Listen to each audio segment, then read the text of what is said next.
皮蘭，斯洛文尼亞少數沿海嘅地方，處處充滿住意大利嘅風情，係一個寧靜悠閒、有超好食嘅海鮮同埋意粉嘅亞得里亞海小鎮。上一集我哋去咗斯洛文尼亞首都 Ljubljana， 今次我哋再向南移動，由 Ljubljana Main Bus Station 搭2個鐘頭公共巴士，去到斯洛文尼亞沿海嘅西南部小鎮皮蘭。佢係當地人夏季嘅周末度假勝地。喺搭車嘅過程，真係發現到呢度嘅建築物同北邊係好唔同噶。我有少少以為自己已經去咗意大利嘅感覺，因為皮蘭呢一帶曾經有500年嘅時間係被威尼斯共和國統治，之後呢曾經成為奧匈帝國嘅一份子。一戰之後就割咗俾意大利，到2戰之後就先至歸俾南斯拉夫，再成為斯洛文尼亞嘅一部分。所以呢度嘅建築物呢都係偏意大利式風情。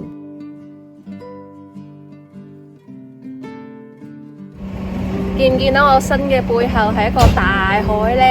我哋而家呢就嚟到 Slovenia 嘅海邊啦。我哋一落車就已經聽到好多句 Ciao 呢就係意大利嘅 Hello 同埋 Goodbye 嘅意思。我哋呢亦都聽到好多意大利文啊。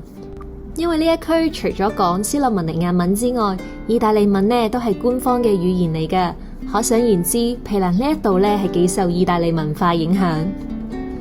我哋已經嚟到咗皮蘭啦，我哋而家呢拖緊個喼，準備行返去下apartment啦。睇下出邊個景幾靚。斯洛文尼亞人一般呢平日就喺首都工作，喺皮蘭呢一度呢就會買返一間 holiday house。一到暑假或者周末嘅時候，就會一家人嚟海邊度假。平時唔住嘅時候，就會租出去做 Airbnb。今次我哋嘅屋主都係咁，佢平日呢就喺其他嘅城市工作，我哋呢今次就係平日去。屋主呢佢趕唔切返嚟啊，所以呢今次我哋係自助 check in 嘅。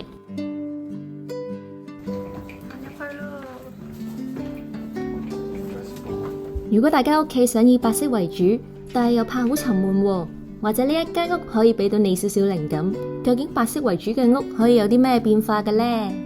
一間屋咧，雖然唔係話好大啦，但係佢有廚房啦，亦都有飯廳啦，亦都有一個好大嘅洗手間嘅。咁我覺得最吸引我嘅地方咧，就係我中意佢呢個特色牆嘅，俾我嘅感覺係好比較原始啲啦，同埋好窩啦。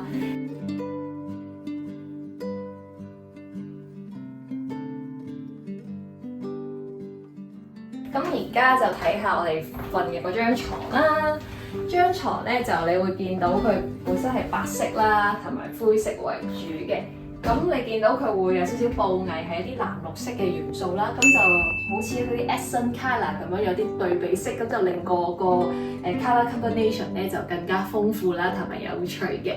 咁同埋皮蘭都係一個海邊嘅一個灘啊嘛，咁所以佢都會有啲藍綠色嘅一啲嘅 accent colour 喺入邊，咁就代表海洋呢一個 element。咁而家就帶大家去睇下廚房啦。咁喺廚房咧，你行過嚟嘅時候咧，你會見到呢一邊咧，即係呢個走廊位啦，呢個門框位啦。呢度係有一個藍綠色嘅decoration 啦。咁然後就去到呢間屋非常之，我覺得係最大嘅地方，就係個洗手間，同埋佢都有啲少少嘅藍色嘅 element 啦。你見到佢裏邊嘅 decoration 啦，條魚啦，咁之後仲有另外一邊。呢啲 decoration 都係藍色嘅，你會見到呢一個裝梘液嘅樽啦，同埋朗口樽啦，都係藍色嘅。係啦，都配合翻成間屋嘅主題啊，跟住仲有啲見到呢度有啲星星啊、海星啊，跟住有啲魚啊嘅 decoration 啊，咁就令到間屋即係成個 toilet 個感覺冇咁悶啦。咁所以 overall 我都覺得呢間apartment 俾我感覺都幾舒服嘅。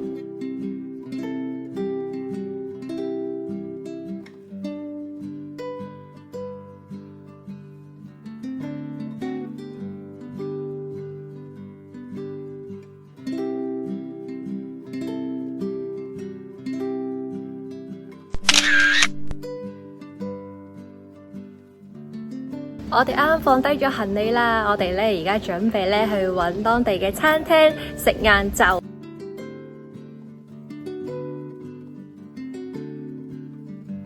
放低完行李出嚟，天氣即刻變好啦。海邊呢度呢真係好超好舒服啊！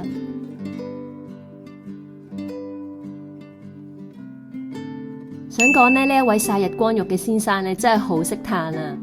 我哋呢嚟到港口嘅位置，準備呢上船開餐。呢一間呢喺船上面嘅小餐館，主要食呢由船主兩夫婦當日朝早去捕捉嘅魚。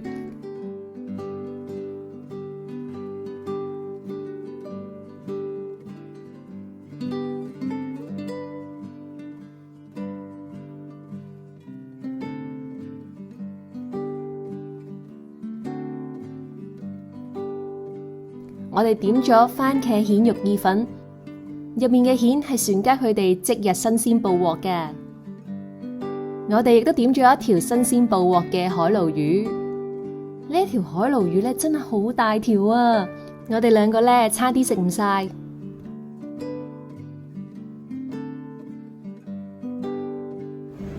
我哋嚟到皮蘭嘅 centre 啦，呢個係嗰個中央廣場啊。佢後邊咧。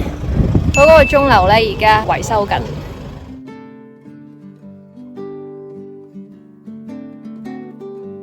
嚟到廣場呢一度，千祈唔好錯過呢一個威尼斯哥德式嘅建築物。佢係15世紀嘅時候，由一位嚟自威尼斯富商興建而成，係皮蘭呢一度其中一個最歷史悠久嘅建築物。呢個建築物嘅地下就係皮蘭一間好出名賣海鹽嘅專門店。皮蘭呢度咧盛產海鹽。附近呢都有高品質嘅鹽田，據聞好多世界級嘅大廚都好中意用皮蘭出產嘅鹽㗎，唔會死鹹啦，能夠呢帶嚟食物風味嘅層次感。喺海鹽專門店隔籬呢有一間朱古力店，佢嘅價錢呢係都好相宜嘅，可以考慮買嚟做手信。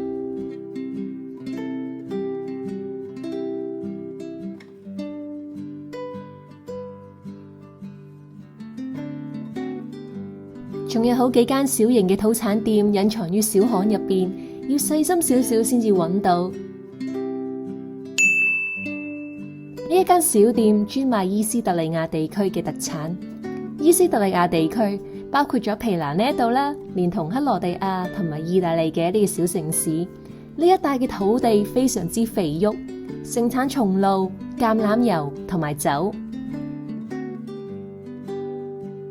店主見我哋咧好有興趣，即刻拎咗好多特產俾我哋試，同埋同我哋講解。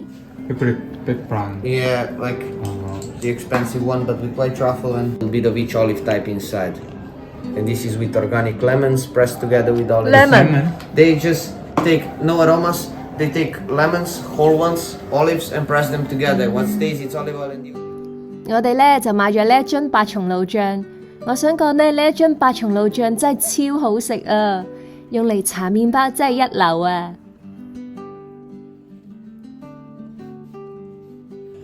另一間呢就係比較新開嘅，叫做 Taste of Pilan， 都係一間好有溫度嘅土產店嚟㗎。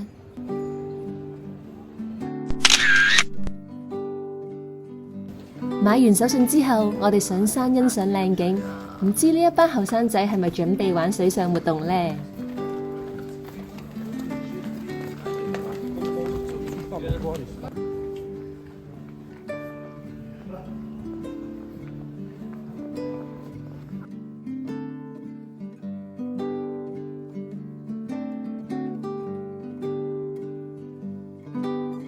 我哋而家咧啱上咗咧教堂上面呢個小山啦，咁可以咧望晒成個皮蘭嘅景觀同埋個海，係咪好靚呢？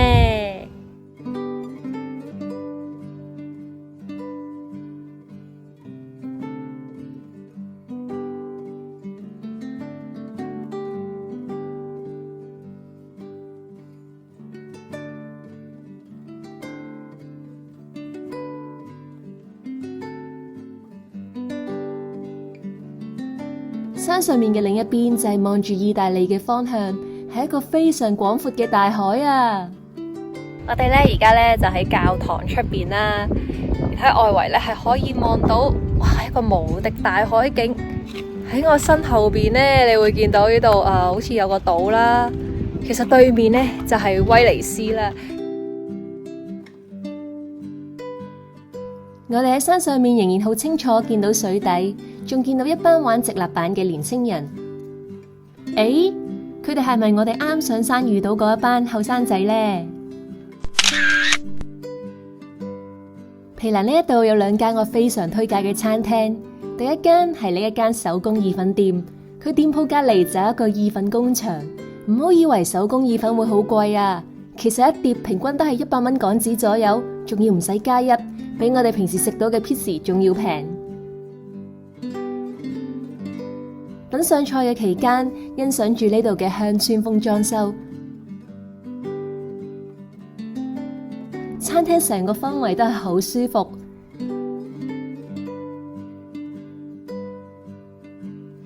意粉嚟啦！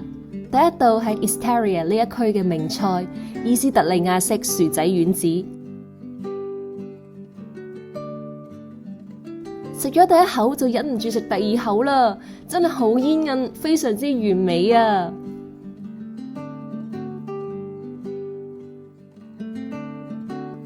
第二道就係手工菠菜意粉，佢啲芝士同埋意粉融合埋一齊，食落去嘅感覺真係好正。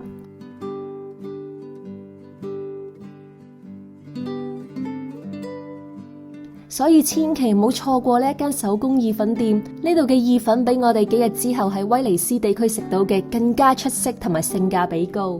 喺意粉店嘅另外一邊就係一間好受歡迎嘅平價海鮮小店，佢係自助取餐嘅。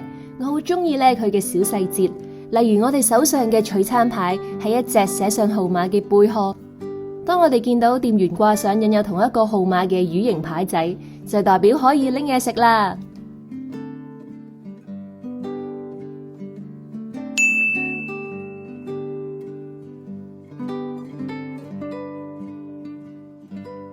我哋咧叫咗蒜蓉茄醬焗青口，同埋燒魷魚八爪魚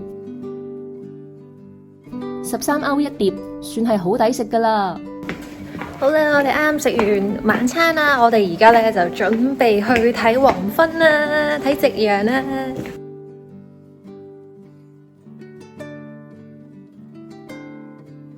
而家係夜晚8點鐘，望出去個天咧仲未黑。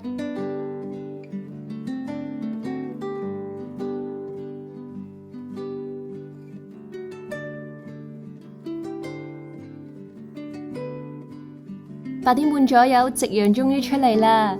另一半呢，等咗呢個畫面等咗2日，雖然呢仲有少少雲，未係最完美嘅日落，但係都已經覺得好靚啦。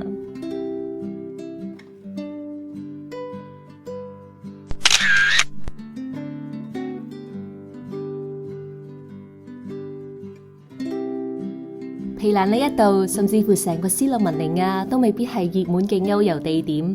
不過呢一啲小國嘅當地人往往都係好熱情，而且好有溫度。皮蘭唔算好多遊客，所以小店嘅店主可以盡情同我哋傾偈，好熱情咁樣逐一介紹佢哋引以為傲嘅特產。我哋嘅 Airbnb 店主仲送咗一條魚仔裝飾品俾我哋留念，佢真係好貼心啊！皮蘭呢一度溫暖嘅人同埋事，我哋永遠都會記得。係時候計算一下先，12日蜜月人均開支預算2萬蚊，扣除機票錢同埋保險，每日花費唔可以超過1106蚊。我哋喺皮蘭過咗2晚，人均消費857蚊，係花費最少錢嘅地方。我哋留翻最多嘅錢去我哋最後一個目的地意大利威尼斯。喺呢個出咗名食住同埋交通都超級昂貴，而且商業味超濃嘅旅遊勝地。我哋每日嘅 budget 得翻1200蚊左右，想食好啲同埋住好啲，究竟得唔得呢？下一集話俾你知啊！